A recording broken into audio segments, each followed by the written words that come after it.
Nah, kemudian H-1 sudah harus disampaikan, dan kemudian proses TKO menyampaikan nama-nama dan jumlah nama-nama tersebut untuk 2 kategori.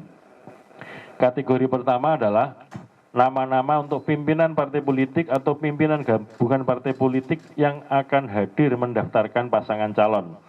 Hadir itu artinya hadir secara fisik di kantor KPU dan juga akan memasuki atau akan ikut masuk ke dalam ruang pendaftaran bakal pasangan calon presiden dan wakil presiden yang secara teknis nanti akan dilakukan di ruang rapat utama KPU lantai 2. Itu jumlahnya adalah maksimal atau paling banyak 30 orang di luar pasangan calon ya.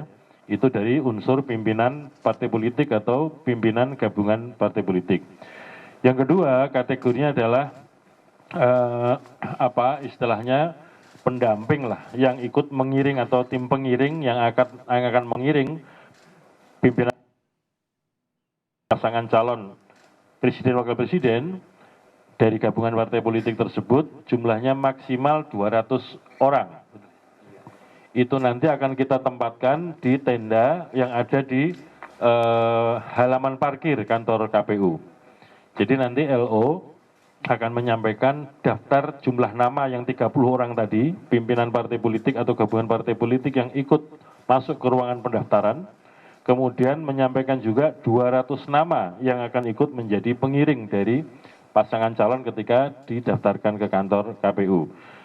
Setelah kemudian mendapatkan nama-nama tersebut, KPU akan menyampaikan ID atau identitas ya kepada 30 orang. Itu sebagai bentuk identitas untuk memasuki kantor KPU. Jadi kurang lebihnya demikian, sehingga itulah kenapa H-1 harus sudah ada pemberitahuan supaya memudahkan kita semua komunikasi, koordinasi antara KPU dengan pimpinan partai politik atau pimpinan gabungan partai politik yang akan hadir mendaftarkan pasangan calon. Demikian tambahan. Terima kasih.